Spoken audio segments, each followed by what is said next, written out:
경건의 삶 두 번째 시간, 오늘 함께 여러분과 나눌 본문의 말씀은 지난주에 이어서 요한일서 1장 5절부터 10절의 말씀입니다. 요한일서 1장 5절부터 10절의 말씀, 오늘 여러분과 함께 봉독합니다.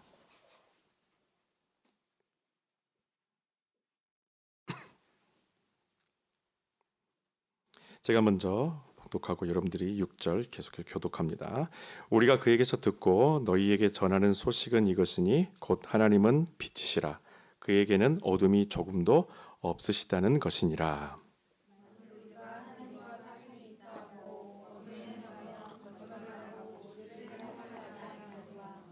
그가 빛 가운데 계신 것 같이 우리도 빛 가운데 행하면 우리가 서로 사귐이 있고 그 아들 예수의 피가 우리를 모든 죄에서 깨끗하게 하실 것이요.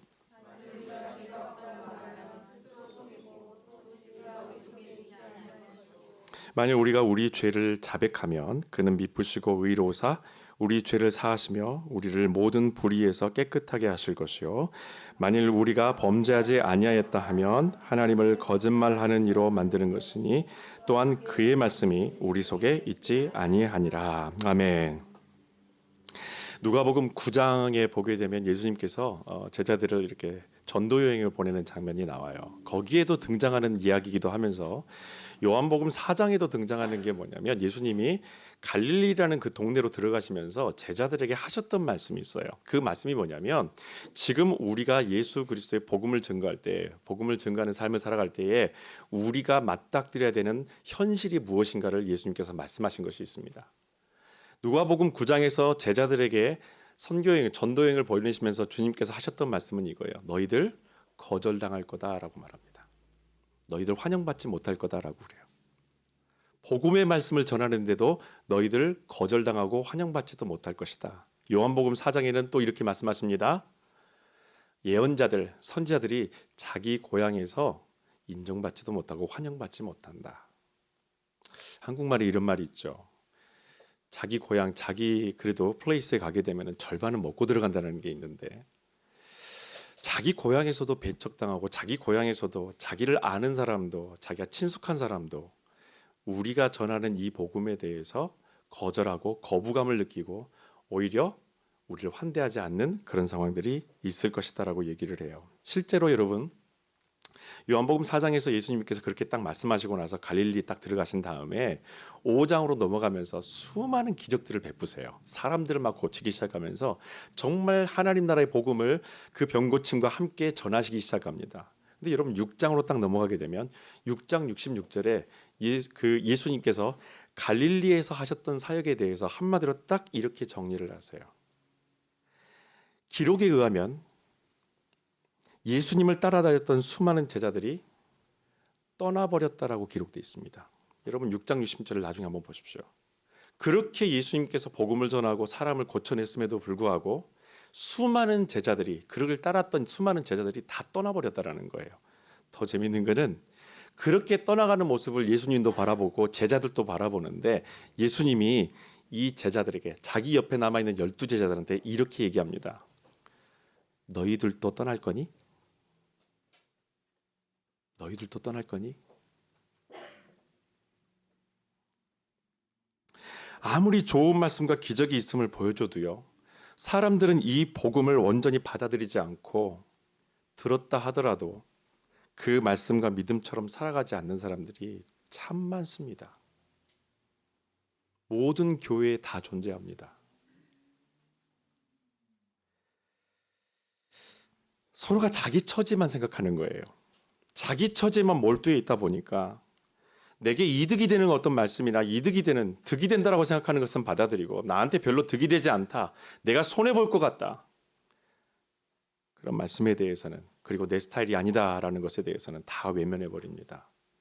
아무리 좋은 말씀, 아무리 귀한 말씀, 생명의 말씀을 전해도 내가 관심 없거나 내게 이득이 없으면 빌어낸다라는 거예요.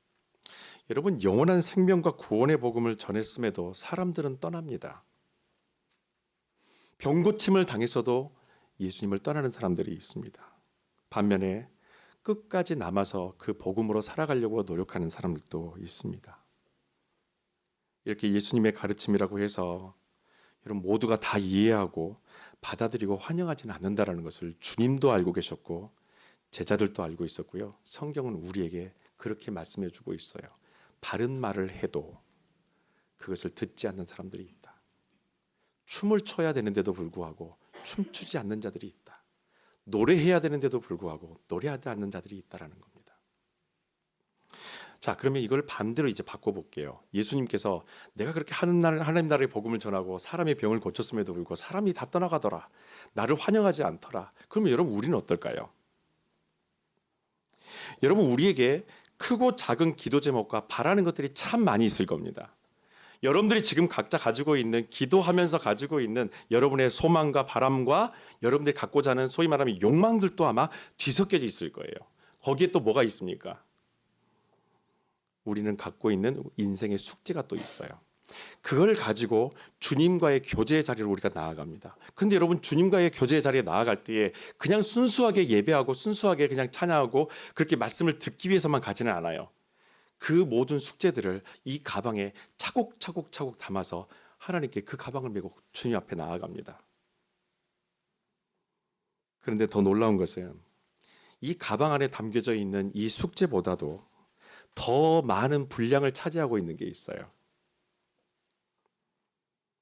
바로 숙제에 대한 개인적인 불편함과 자기 개인의 사정들이 따라갑니다.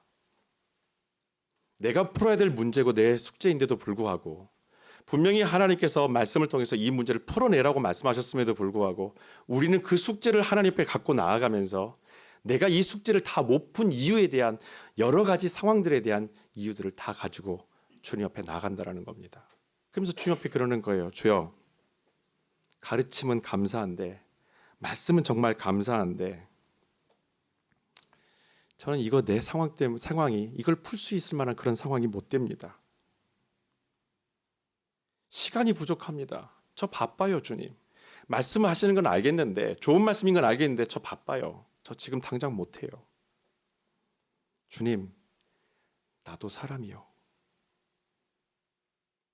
당신이 그렇게 하라고 하는 거는 아는데 내 상황이 나도 견딜 수 없는 상황이기 때문에 나도 사람이요. 나 못합니다. 나 못했습니다. 이런 상황 때문에 지금은 먼저 해야 될 것이 주님 너무나 많아요.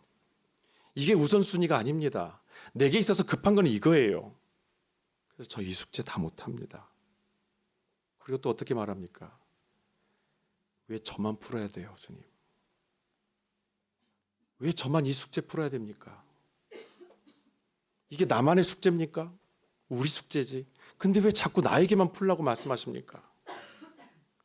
이 숙제에 대한 수많은 변명과 핑계와 상황과 이유에 대한 것들을 전부 다 가지고 나가서 주님 앞에 왜 이런 상황이 있음에도 불구하고 주님 내 상황 아시는데 왜 말씀을 주님께서 나에게 하시지 않고 왜 이 마음을 들어주시지 않는 겁니까? 우리는 그렇게 하나님 앞에 나아갈 때가 있어요. 여러분 우리가 듣기에는 불평불만같이 보이지요. 근데 사실은 내 사정을 주님께서 좀 이해해달라는 거예요. 주님, 싫어서가 아니라 좀 사정이 이러니까 좀 이해해 주십시오. 좀 눈 감아 주십시오. 또 그냥 모른 척 좀 해 주십시오. 여러분 그런데 아무런 반응이 없거나 상황이 전혀 달라지지 않았었을 때 그런 마음으로 내가 지금 먼저 우선시하는 것들을 기도하고 내가 우선시하는 것들을 요구하는데도 불구하고 아무런 일이 일어나지 않을 때 사람들은 과연 진짜 하나님이 사랑의 하나님인가라는 거에 대해서 물음표를 딱 찍어버립니다. 정말로 하나님이 사랑의 하나님일까? 정말 하나님이 사랑의 하나님이면 이 정도 상황을 먼저 해결해 주셔야지. 내 상황 알고 계시니까, 내 형편 알고 계시니까 이거 먼저 해결해 주셔야지. 왜 반응이 없는 겁니까? 결국 주님이 내 사정과 형편을 이해해 주지 않은 것 같아서 주님과 점점 멀어집니다. 그래, 내 말씀도 안 들어주고 내 형편도 내 사정도 이해해 주지 않는 그런 하나님, 반응도 없는 하나님, 자꾸 멀어져 가기 시작하는 거예요. 그분과의 교제가 멀어져 가는 거예요. 경건의 시간이 사라져 가기 시작합니다.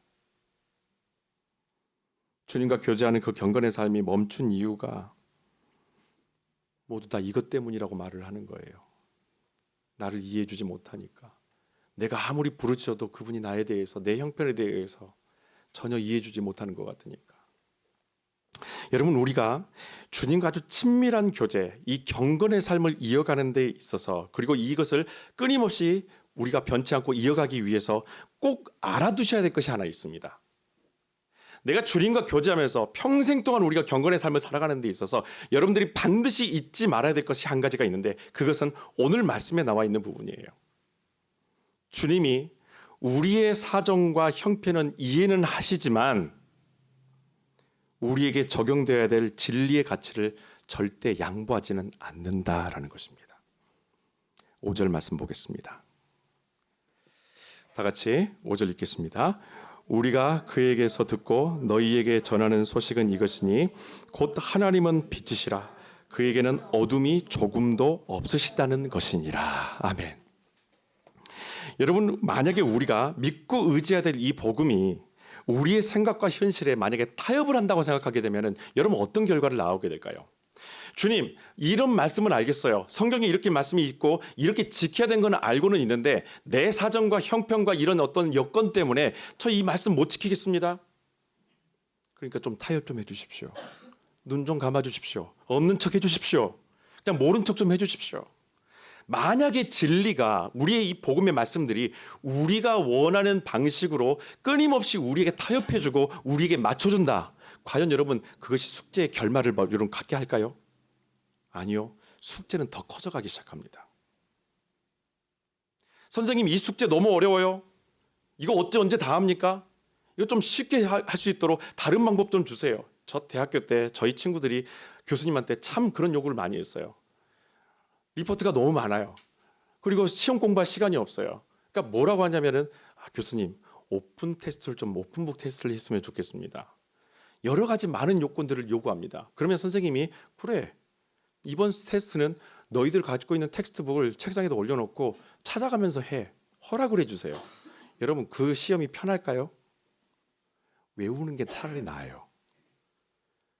이 두꺼운 책에서요, 그걸 다 찾아내야 됩니다. 시간이 부족해요. 우리는 하나님 옆에, 주님 옆에 나아가면서 내 상황과 형편에 대해서 이해해 주십시오라고 말씀하고 부탁을 드리는데, 여러분, 주님께서는 우리에게요, 이해는 하세요. 그래, 힘들지. 공부 힘든 거야. 숙제 힘든 거야. 야, 그게 숙제가 힘든 거 아니면 그게 숙제겠니? 그러니까 숙제지. 그러는데 나 양보는 못해. 네 형편과 네 사정은 아는데 진리의 복음의 말씀으로 이 문제를 풀어내는 것은 난 양보 못해. 여러분, 오늘 설교 제목이 사람 대 사람으로 쓰는 얘기가 절대 아닙니다. 이거 사람한테 쓰지 마세요. 독이 되는 거예요. 나 이해는 하는데, 당신 사정 이해는 하는데 나 양보 못해. 이거 사람한테 절대 쓰시면 안 돼요. 이건 주님이 우리에게 말씀하시는 거예요. 오늘 성경이 뭐라고 나와 있습니까? 하나님은 빛이시다. 그런데 어둠이 조금도 없다라고 말씀하세요. 어둠이 조금도 없다. 작은 그늘진 것도 없다라는 거예요. 우리의 삶의 형편은 알고는 계시지만, 이해는 하시지만 그 작은 그늘이나 작은 어둠 살짝 만들어가지고 그래, 너만 그냥 넘어가. 내가 다 눈 감아줄게. 야, 뭐 그 정도 죄 가지고 뭐 지옥 가겠니? 너 이미 구원받은 백성인데. 여러분, 그렇게 타협하지 않는다라는 겁니다. 어둠이 전혀 없다라고 말씀을 하고 있어요. 어둠이 없다, 타협함이 없다. 이 표현이 답답하게 들리실 수도 있을 거예요. 야, 이거 신앙생활 답답한 거 아니야? 어둠이 없고 타협함이 없다라는 게 무척 답답하게 들리실 거예요. 그렇지만 우리가 경건의 삶을 살아갈 때 이것만큼 중요한 것이 없습니다. 다시 말하면 이 경건의 삶이 우리에게 주는 유익은요, 어마어마하다는 거예요.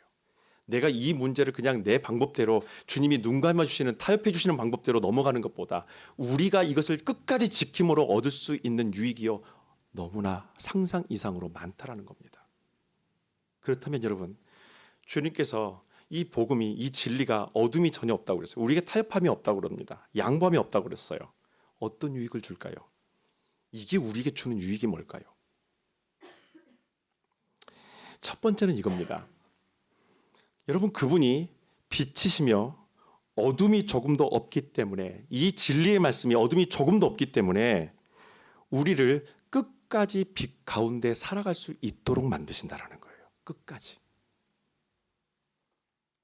7절 한번 상반부를 봅니다. 제가 가지고 있는 성경으로 현대 성경을 읽어드립니다. 그러나 하나님께서 빛 가운데 계신 것 같이 우리도 빛 가운데서 산다면 우리는 서로 아름다운 사귐과 기쁨을 맛볼 수 있습니다. 여러분, 우리는 내 형편을 얘기하기 위해서 간혹 가다가 예수님을요, 내 형편이 원하는, 내가 뭔가를 예수님께 보여주고 싶어하는 그런 장소로 초대할 때가 있어요. 예수님, 거기 말고요, 제가 연락드릴 테니까 이쪽으로 오세요. 여기를 꼭 보셔야 주님이 나를 그때 이해하실 수 있을 거예요. 자꾸 자기가 원하는, 내가 원하는 곳으로 주님을 자꾸 오라고 했어요. 여러분, 제가 이렇게 목회자들 사이에서 아이키아를 되게 좋아하는 사람으로 소문났어요. 저는 아침에 목회자들하고 같이 아침 브런치 미팅을 하게 되면요, 항상 어디로 모이자 그러면 저는 아이키아를 좋아합니다. 아이키아 밥이 좋아요. 싸고 좋아요. 그래서 늘상 제 입에는 무조건 아이키아는 거예요. 그래서 목사님들이 조 목사님은 아이키아 되게 좋아한다고. 제가 선호하는 장소예요. 저렴하니까, 푸짐하니까, 넓잖아요. 이야기하기 참 편해요. 여러분, 우리가 예수 그리스도를, 주님을 만날 때에 주님이 원하시는 장소가 아니라 내가 원하는 장소로 자꾸 끌어모으는 거예요. 주님 이쪽으로 좀 오세요. 거기 말고요. 내가 원하는 곳으로 좀 오시라고요. 내 삶에 와서 좀 보시라고요. 주님. 내 형편 좀 보시라고요. 어떤 사람은 예수님을 겟세마네 동산에 기도하는 자리에서만 만나려고 합니다. 또 어떤 사람은 회당에서만 자꾸 만나려고 합니다. 또 어떤 사람은 그냥 바닷가에서만 만나고 싶어 합니다.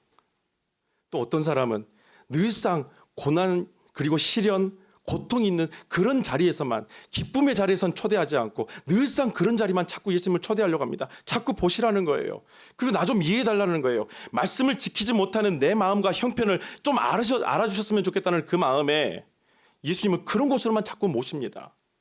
주님, 거기 말고요, 우리 교회만 그냥 좀 와주세요. 거기 말고요, 우리 집 좀 와주시라는 거예요. 우리 가게만 좀 와주시라는 거예요. 여러분, 주님과의 교제라는 것, 이 경건의 삶은 그분의 마음이 있는 곳에 우리가 그곳에 가서 그분과 동행하는 것이 경건의 삶입니다. 경건의 삶은 내가 그냥 처하고 내가 가고 싶어하는 곳만 고집해서 거기 말고 여기가 제일 좋습니다라고 그곳만 선호하면서 그곳에서만 만나는 것이 경건의 생활이 아니라는 거예요. 왜 그것을 선호할까요? 개인의 취향이 있기 때문에 그래요. 제가 아이키아를 좋아하는 것은 그만큼의 이유가 있기 때문이에요. 주님을 만나는 자리는, 저와 여러분이 주님과 교제하고 경건의 자리로 나아가는 그 자리는요, 내가 원하는 자리가 아니라 그분이 가기를 원하시는 것, 그분이 계시는 곳에 우리가 따라가는 겁니다. 혼인의 축제의 자리에도 여러분 가셔야 되지만 십자가의 고통과 부활의 감격의 자리에도 함께 동행하셔야 됩니다. 이것이 경건의 삶이에요. 이것이 주님과 교제하는 삶입니다. 언제까지 축제의 자리만 있을 수는 없어요.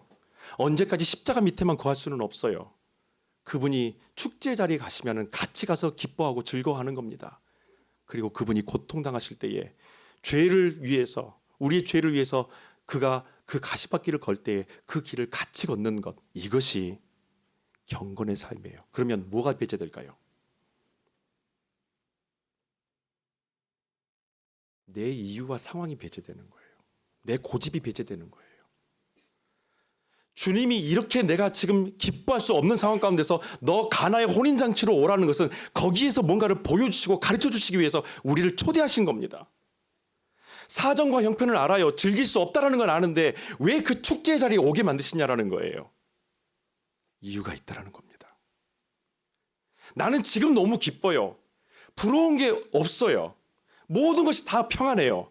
그런데도 불구하고 주님이 나에게 고통의 자리로, 시련의 자리로, 고통받는 자리로 초대하셔서 보라고 말씀하십니다. 나는 지금 즐기고 싶은데, 오랜만에 나는 해방돼서 정말 즐기고 싶은데 또다시 그 자리에 돌아오라는 거예요. 왜일까요? 주님이 그것을 통해서 나에게 가르치고 싶어 하시는 것이 말씀이 있기 때문에 그렇습니다. 주님이 어둠이 없다라는 것, 그것은 우리를 끝까지 빛 가운데 살아가게 만드시기 원하는 아버지 하나님의 고집스러운 사랑이 담겨져 있는 거예요. 두 번째로 여러분, 양보가 없는 복음의 진리가 우리에게 주는 유익은 이것입니다. 우리의 사정으로 인해서 지을 수 있는 모든 죄에서 우리를 강력하게 보여줄 수 있는 방패가 된다라는 겁니다. 이 고집스러운 양보가 없는 복음이. 7절 하반부를 제가 읽겠습니다. 그리고 하나님의 아들인 예수의 피가 우리를 모든 죄에서 깨끗하게 해 주실 것입니다. 죄에 대한 사함은 딱 한 가지만 얘기하고 끝내버립니다. 7절에서. 여러분, 우리가 예수님을 영접한 후에 의도적으로 짓는 죄보다는 이유와 사정이 있는 죄를 훨씬 더 많이 짓습니다. 예수 그리스도를 영접하고 나서요, 우리가 의도적으로 죄를 지으려고 하는 사람은 거의 없어요. 그런데 오히려 우리가 왜 회개거리가 자꾸 많아질까요? 내 이유와 사정으로 인해서 짓는 죄악들이 참 많다라는 거예요. 내가 지을 수밖에 없는 것, 그런 그럴듯한 어떤 이유와 사정을 가지고 오히려 주님께, 주님, 이것도 이해 못 해주십니까? 이거 한 번인데 이것도 눈 안 감아 주십니까? 오히려 따지기까지 하죠. 얼마 전에 제가 저희 아이를, 큰 아이를 제가 학교로 이렇게 드랍해 줍니다. 작은 아이는 자기가 걸어서 그냥 학교를 가요. 얼마나 고마운지 몰라요. 큰 아이를 이제 학교에다 데려다 주는데 그날 차들이 너무 많았어요. 제가 보통 도로변에다 이렇게 아이를 드랍을 해주는데 너무 차들이 많이 세워져 있어서 그 스텝 파킹으로 들어갈 수 있는 그 입구 쪽을 살짝 지나가면 차 한 대가 곧 빠지려고 이렇게 깜빡이를 켜고 있더라고요. 그래서 제가 스텝 파킹으로 들어가는 그 길을 가로막고 뒤에서 기다리고 있는데요. 갑자기 차들이 막 이렇게 스텝 파킹 쪽으로 막 들어오는 차들이 많아지는 거예요.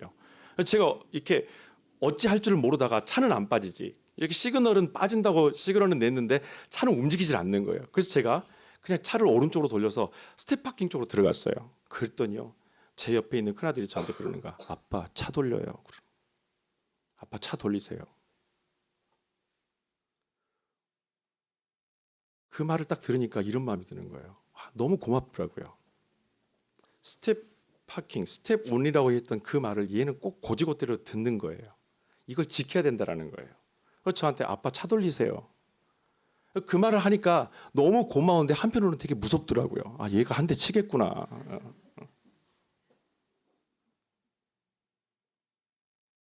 여러분, 우리는 이런 생각을 해요. 스텝 파킹 온이라는 건 알아요. 근데 제가 뭐 어떤 상황입니까? 그럴 수밖에 없었던, 오른쪽으로 틀어서 그냥 들어갈 수밖에 없었던 저만의 상황이 있죠. 근데 이 아이의 눈에는 뭘로 보입니까? 이게 불법으로 보이는 거예요. 약속을 지키지 않은 아빠로 보이는 거예요. 들어가지 말라고 했는데 얘는 내 아빠가 그렇게 운전을 해서 들어가는 그 모습을 보면서 곧바로 말하는 거예요. 얼마 가지도 않았는데 아빠 차 돌리세요 그러는 거예요. 여러분, 우리는 그런 사정과 이유를 갖고 있습니다. 주님, 제가 아시잖아요. 지금 이 상황 가운데 제가 이렇게 틀 수밖에 없는, 직진해야 되는데 오른쪽으로 잠깐 틀을 수밖에 없는 제 이유와 사정 아시잖아요. 여러분, 제가 제 아이한테 그렇게 말한 제 아이한테 야, 너 진짜 답답하다 이런 말을 못했어요. 무서우니까. 일단은 또 한 가지는 그렇게 말 못하는 이유가 뭐냐면요, 이 아이가 이렇게 정도를 지키며 살아가는 이 삶이 제 말 한마디로 인해서 무너지는 것을 제가 원치를 않아요.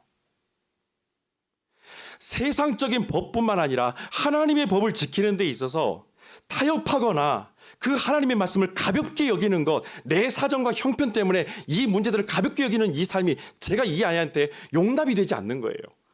저로 인해서 이 아이의 마음이 하나님의 마음, 주님 주시는 그 마음을 빼앗길까 봐서 감히 말을 못 하겠는 거예요.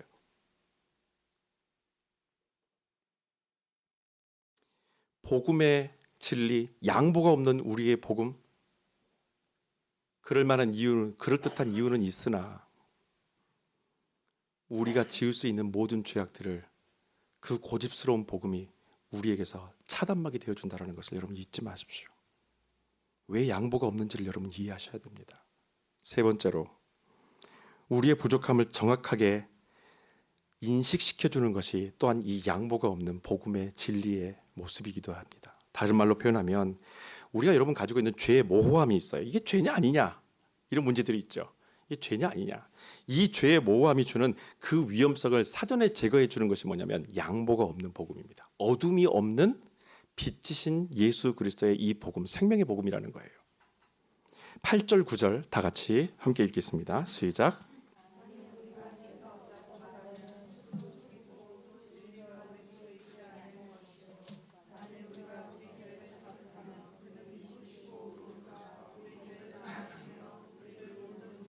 깨끗하게 하실 것입니다. 아멘.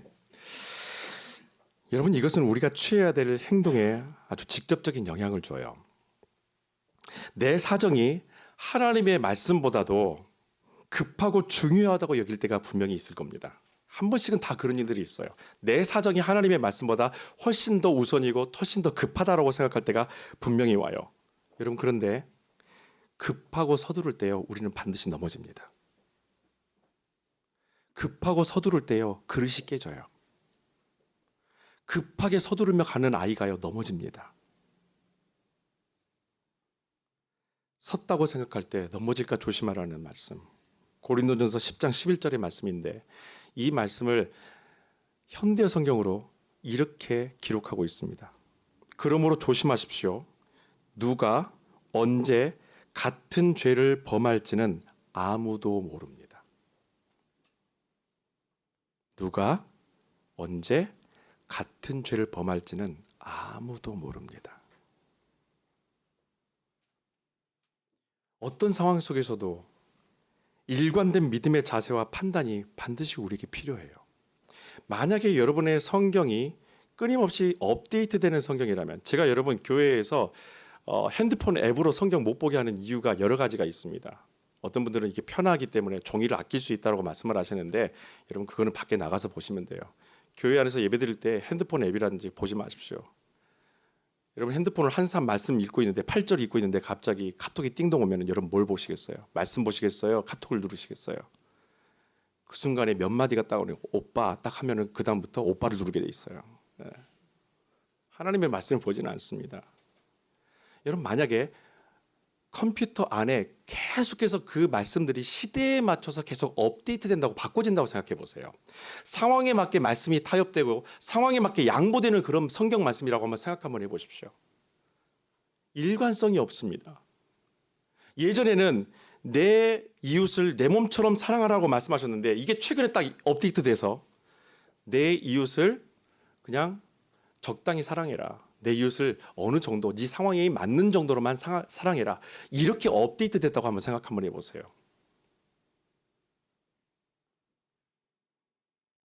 내 생각과 가치관이 포함되어 있는 겁니다. 그 말씀에는 사람의 생각이 포함되어 있는 거예요. 상황과 처지와 내 가치관에 따라서 말씀을 내 마음대로 적용해 버린다면 내 마음은 당시에는 편할지 모르지만 결과는 말씀의 의미를 벗어난 죄의 결과로 우리에게 다시 한번 돌아오게 될 겁니다. 부메랑처럼 돌아오게 될 거예요. 마지막으로 양보함이 없는 이 진리, 어둠이 전혀 없는 정말 고집스러운 이 복음이 우리에게 주는 유익, 왜 이 복음이 이렇게까지 고집스러울까? 그것은 경건의 삶에 이 말씀이 절대 메마르지 않아야 될 것이라는 어떤 존재의 이유를 우리에게 설명하기 위해서요. 어둠조차도 없다라는 겁니다. 타협조차가 없다라는 거예요. 마지막 10절을 같이 함께 읽겠습니다. 만일 우리가 범죄하지 아니하였다 하면 하나님을 거짓말하는 이로 만드는 것이니 또한 그의 말씀이 우리 속에 있지 아니하리라. 제 성경을 읽어드립니다. 만일 우리가 죄 지은 일이 없다고 주장한다면 우리 자신이 거짓말장이가 되는 것은 물론 하나님까지도 거짓말장이로 만드는 것이며 우리 안에 그분의 말씀이 없는 것입니다.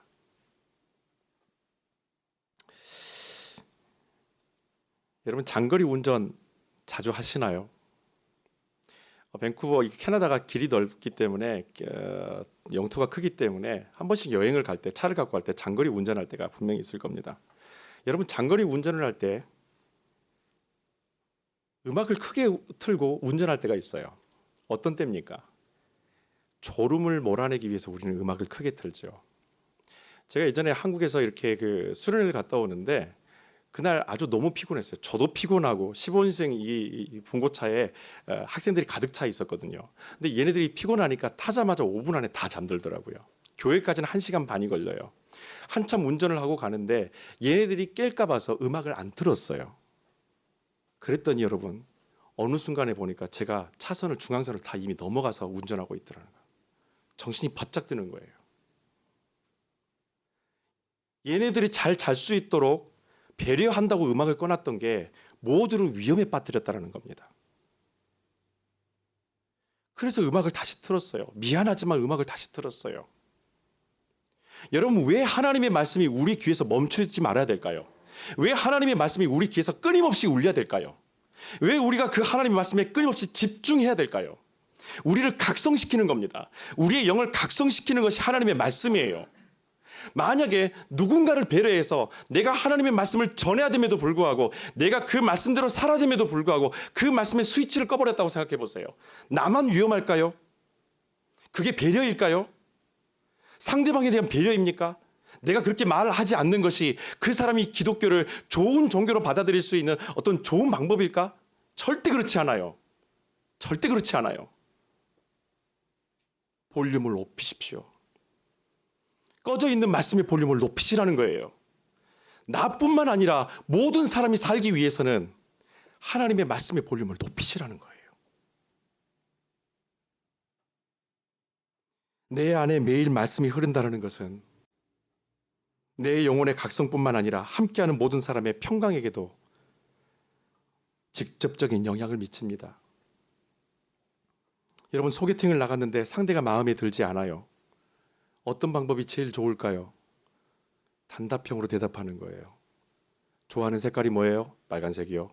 좋아하는 음식은요? 짜장면이요. 대화가 되지 않는 거예요. 근데 마음에 드는 사람이 오게 되면은 어떤 대화가 나타납니까? 어떤 음식 좋아하세요? 저 짜장면 좋아하는데요. 제가 돼지고기를 못 먹어요. 알러지가 있어서 저는 잘 못 먹어요. 그래서 보통 해물 짜장면을 좋아해요. 대화가 이어지는 거예요. 여러분 주님과의 대화, 하나님과의 깊은 교제가 이어지기 위해서는 여러분 그분의 말씀을 늘 듣고 그분이 행하시는 그 일들에 대해서 집중하고 내 사정과 형편보다는 그분이 무엇을 말씀하시는가, 내가 살아남기 위해서 나만을 위해서 성경 말씀을 바라보는 것이 아니라 그분이 하시고자 하는 말씀이 내 안에서 어떻게 흐트러짐 없이 나에게 한 길을 말씀하시는가, 그것을 바라볼 때에 여러분 우리는 같은 마음으로서 공감하고 그 말씀으로 인해서 내가 이렇게 살아가야 될 만한 삶의 이유를 발견하게 된다는 겁니다. 믿음의 교제, 경건의 삶은 주님과 나누는 말씀이 있고 그 말씀 가운데서 우리가 누리는 기쁨이 가득하다라는 겁니다. 그래서 우리가 먼저 주님과 영적인 교제로서 경건의 삶을 사는 것은 짐을 지는 것은 절대 아니에요. 여러분에게 제가 경건의 삶을 사십시오, 주님과 교제하는 삶을 사십시오, 늘 예배하는 삶을 사십시오, 여러분에게 짐을 드리는 것이 아닙니다. 이것은 여러분들이 숨 쉴 수 있는 방법을 제가 제시하는 거예요.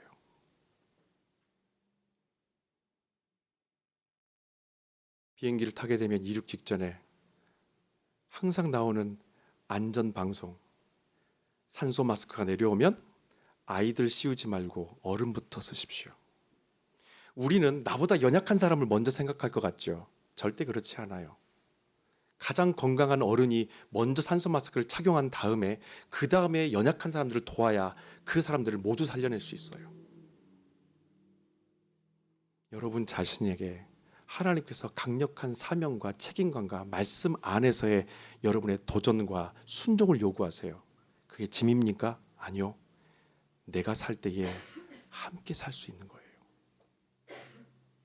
그 방법의 순서를 뒤바꿔 버리면 나도 죽게 되고 옆에 있는 사람도 당하게 됩니다. 이해는 하지만 하나님은 양보하지 않습니다. 우리의 삶은 이해는 하시지만 그 말씀 자체에 대해서 적용하는 것에 대해서 주님은 절대로 양보하지 않습니다. 여러분, 내 삶을 이해하시는 인격적인 하나님이지만요, 말씀이 우리 앞에서 양보함이 없고 타협함이 없다라는 것은 그분이 빛이고 오늘 성경의 말씀에 나와 있는 것처럼 어둠이 조금도 없기 때문입니다. 우리의 생각은 한 면에 늘 그늘짐과 어둠을 갖고 있어요. 분명히 이것이 유익이 될 것 같은데도 불구하고 내 생각, 내가 요구하는 것 안에는요, 어둠이 항상 깔려 있습니다. 내가 갖고자 하는 그것을 통해서요, 누군가는 반드시 손해보게 돼 있고요, 누군가는 상처받게 돼 있어요. 그 누군가는 소외되게 돼 있어요. 그러면서 우리는 주님 앞에 내 사정 좀 이해해달라고, 내 상황 좀 이해해달라고, 좀 눈 좀 감아달라고 그렇게 부탁은 하지만 주님 단호하십니다. 그래, 너 삶은 이해해. 누구보다 내가 잘 알지. 너를 내가 만들었으니까. 그런데 나는 변치 않아. 너를 향한 사랑 변치 않는 것처럼 네가 살 수 있는 방법, 나는 다른 방법 쓰지 않아. 너를 살리기 위할 수 있는 수많은 방법이 있는데 내가 왜 십자가를 질 수 있겠어? 그것이 너를 영원히 살 수 있는 방법이기 때문에 나는 십자가 진 거야. 나는 타협하지 않았어. 너를 살리기 위해서. 우리를 살리기 위해서 타협 없는 그 십자가 앞에 여러분 같이 나가시지 않으시겠어요? 그 앞에 나아갈 때에 우리 모두가 주님 주신 그 은혜 가운데서 다시 샘솟는 생명력을 얻게 될 줄로 믿습니다. 그 믿음 안에 승리하는 저와 여러분의 삶이 되시기를 주님의 이름으로 축원합니다.